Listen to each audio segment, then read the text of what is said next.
Thank you. Yeah.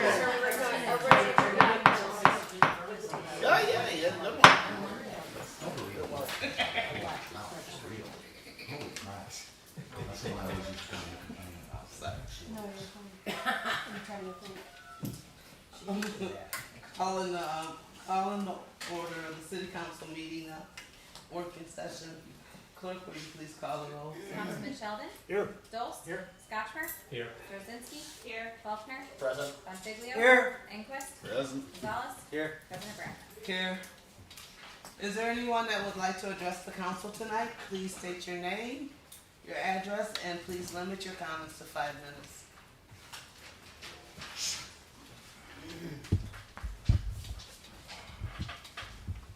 Good evening, Paul Wolf, 212 Fulton Street.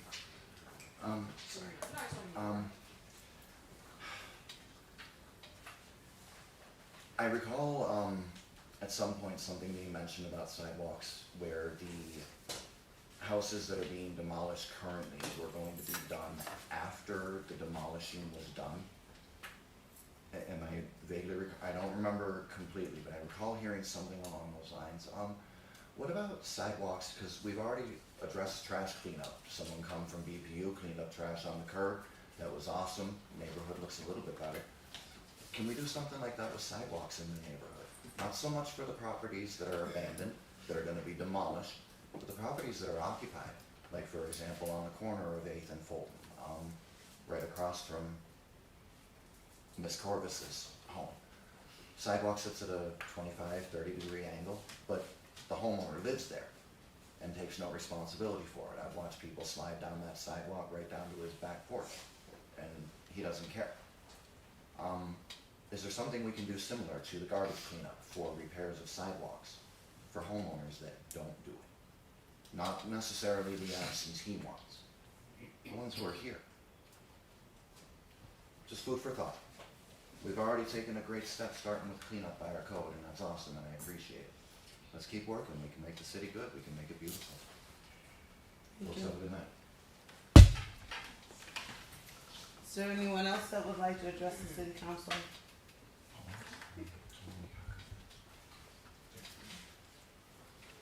Alright, hearing none, we will go into our standing commitments.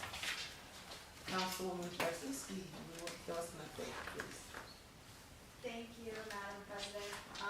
For housing tonight, we had 2 members of the public come to speak about various concerns. Casey was with us tonight from DOD to give updates on various grants, such as the Healthy Homes Productivity Grant. And they also gave an update on the City of Jamestown Annual Action Plan for DOD. And they said that their next meeting will be virtual on Teams, May 12th at 12 p.m. and that link will be sent out. At the last meeting, they said they had 4 people come that hadn't come before, so that's good, moving in the right direction, and they're hoping to have more community input at the next one. Great, thank you. Any comments, questions on this? Alright, finance, you guys were busy. Councilman Joshua. Not as busy as some. All resolutions passed in finance. The first resolution is for the paralegal Tanya Tabor to attend the New York State Public Employer Labor Relations Association. The one question we had regarding that was kind of a cost because it wasn't listed. It does come from the department's travel and education budget. Before we vote on it, we'll get a more specific figure, but Elliot told us it should be around $400. It's been the cost for that conference in the past.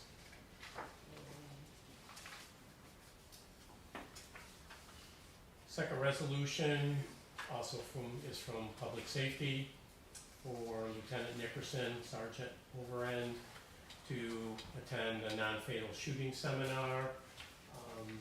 The no physical impact to the city of Jamestown because the travel and training will be paid using gift funds.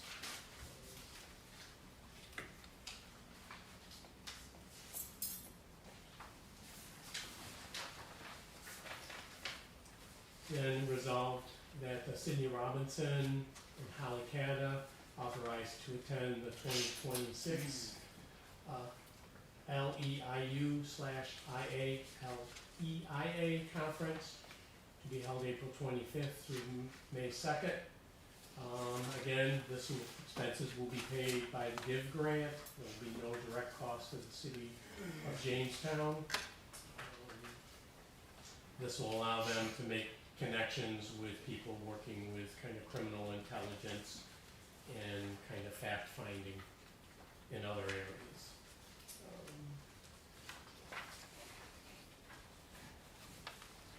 The next is for an awards dinner.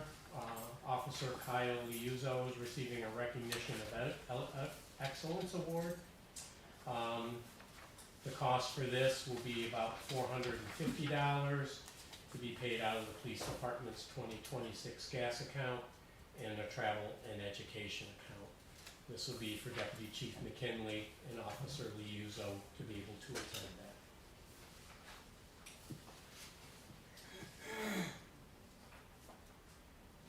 The next one is that we will accept the money through the STRIVE program. The county received a grant of about close to $971,000. Jamestown Police Department was awarded $209,478 from those funds, and it's basically the city won't have to contribute any funds in order to participate in the STRIVE grant.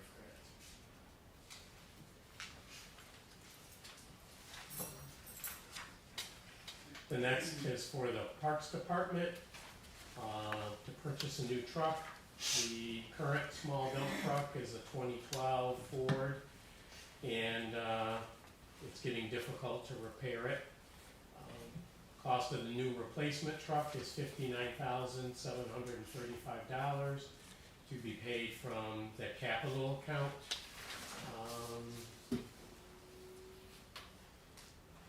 That will use about half of that capital account for the purchase of this truck.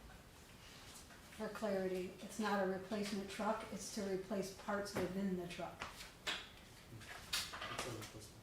Is it? Is it? Yeah. It's a level part of it, yeah. Okay. Parts that are not cost. I messed it up last time.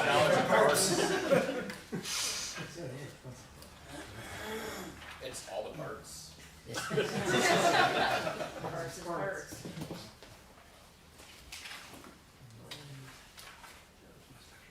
The next is to purchase, again for the Parks Department, a John Deere Gator to be used at Jackson Taylor Park. It would be replacing a 2014 John Deere Gator that has become unreliable. The cost of the new John Deere is $20,108.60 minus the trade allowance of $4,500, leaving a balance of $15,608.60 to be paid from the capital account.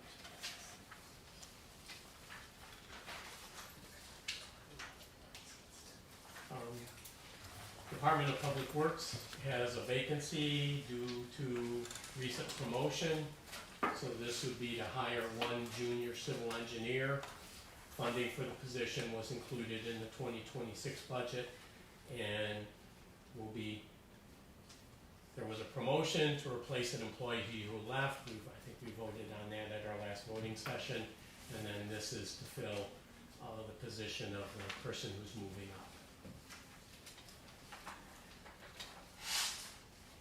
And last, we approved training for all of the park staff to get arborist training at the fireman grounds. So it will be a 1-day, 8-hour arborist training that will be given to all 12 parks employees, and to recertify a total of 5 tree trimmers for line clearance tree trimming. The cost of the training is $4,900, and that was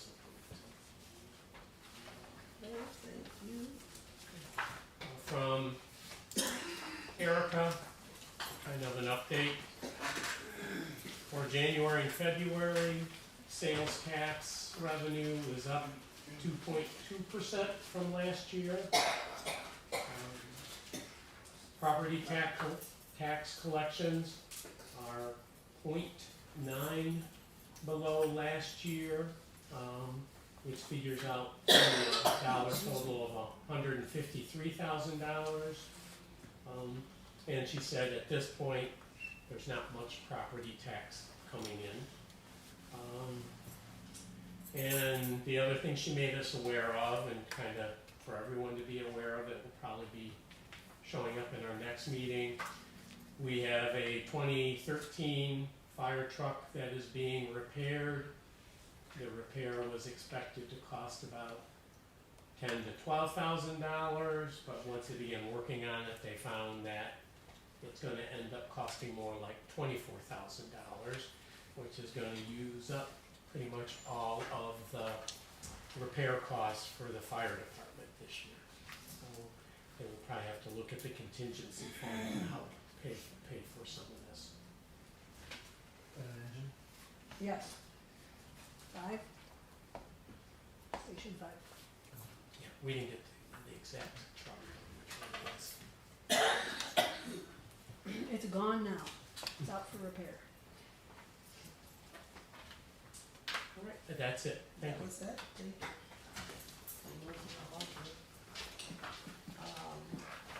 Councilman Brooks, you got something for public safety?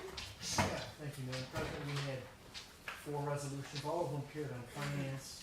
We have the one sending Lieutenant Nickerson and Sergeant Overand to the Embassy Suites for the DCJS non-fatal shooting seminar. It was passed, and it was expenses paid by the GIVE grant. That was the first one, that was passed. The second one, also GIVE grant coordinator Sydney Robinson and crime analyst Holly Cotta to be hereby authorized to attend the 2026 LEIU/IALEIA conference. And that also will be in April 25th through May 2nd to GIVE grant funds, and we put the chief on the spot to tell us what that stands for. An acronym. Intelligence. Something with intelligence. Somewhere there's science intelligence. So there's an eye, a couple eyes. That passed. The third one also is on finance. Deputy Chief Adam McKinley and Officer Liuzzo to attend the 2026 New York State Law Enforcement Recognition Event in Albany from April 27th and 28th. Lodging, meal, and gas expenses paid for by Jamestown Police Department pursuant to Section 77-B. So that passed. And then the last resolution, again dealing from Chautauqua County, this was the STRIVE grant.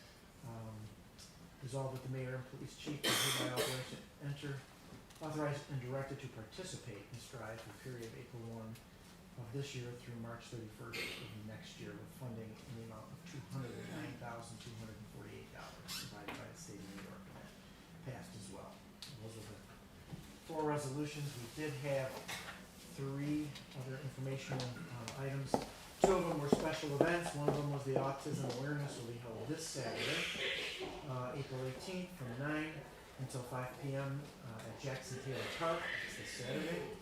And then the second one was the Whirlybird Music and Arts Festival, which will be held Friday, August 28th of this year, and Saturday, August 29th, from 10 a.m. to 12 a.m. each day, including setup and tear down at the Winter Garden Plaza on North Main Street between 3rd and 4th Streets. And then we also had 1 tour rate card application, dependable towing and recovery. All those passed. In public safety, we did have a few residents speak. A couple of issues. There was a couple here had some concerns about speeding on Delavan Avenue up by Hazeltine between, I believe it would be, the 2 schools would be Fletcher and Purcell. Yeah. Okay, and the chief addressed that and said that they would look into some greater enforcement in the area, especially during school hours and so forth. So that was addressed. And then we had a gentleman come in and bring up our deer issue again. And he'd like us to take another look at deer management. So it's up to up to you guys if you wanna tackle that again. You know, just the history of that, I know we've been through that, we met several times with DEC, we had community meetings, and there was a plan on the table a few years ago that did not pass for a few reasons. And again, you know, it's a touchy issue. There's people obviously, we do know there's a lot of deer in the city, and they can be a nuisance. But there are also a lot of people who are concerned about having any type of hunting within the city limits for safety reasons and other reasons. So again, I'm not opposed to, if you guys wanna look at that and resurrect another committee, it's something you might wanna look into, or let it go, it's up to you. I've been through it, and there's pros and cons to it. And one of the things we also looked at is, you have to look at the cost, the effectiveness, and the number one feature. I know our former chief felt very adamant about the safety issue of having any type of controlled hunt within the city of Jamestown. And how effective would it be? And again, we looked at other communities and how they handled it, and is it effective? Is it cost effective? Does it work? Is it worth it? All those things need to be looked at. And the other thing is that Jamestown, every community is unique and different. And so our city doesn't necessarily, a plan in one city doesn't necessarily fit in another city, whether it's a suburb, whether there's a lot of rural area around it, whether it's a condensed city like Jamestown. And I know, Julia, we've had discussions about your hometown of, how do you say it? Irondequoit. Irondequoit. And they do it there, right? Or they did do it. I guess they still have a loose, but they really don't do it anymore, so. Right. And it was not really effective. Yeah. So again, I mean, I'm not for or against anything, I'm just saying it comes up periodically, and since there's a lot of new people here, that's something you wanna look into, that's fine. But, you know, that's kind of the history of it, and where it has been, where it's gone, what it's done, and that's it, so.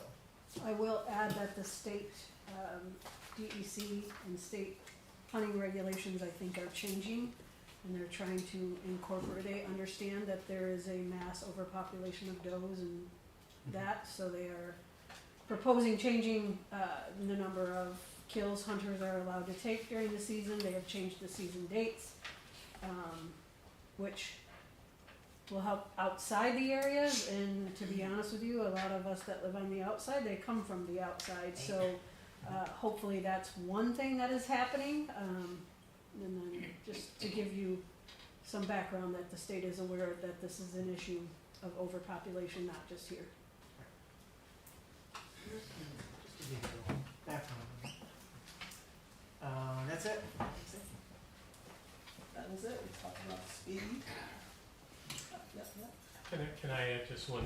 Yes. I know the gentleman that came in and talked about the speed at which people are traveling on Delaware. Chautauqua runs immediately parallel to Delaware, and I've talked to an individual who lives at 220 Chautauqua.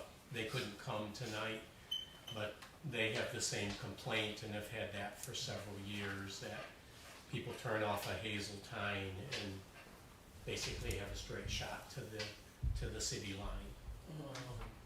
And would like to see if there can be something done to kind of slow the traffic down. We also mentioned that we talked about the safe streets, so there may be some things in the works coming up that those could be put on the table as areas to be looked at. I've emailed Jason, the city planner, and said these are areas of concern for those two streets, so he's kind of marked those. I find a complaint happening at, over on Woodworth and Royal. People are complaining about how fast people drive through their neighborhood because they're trying to avoid Fairmount. So frequently, one of the most common complaints is people, even in what we might think are quiet residential areas, is the speed of the traffic.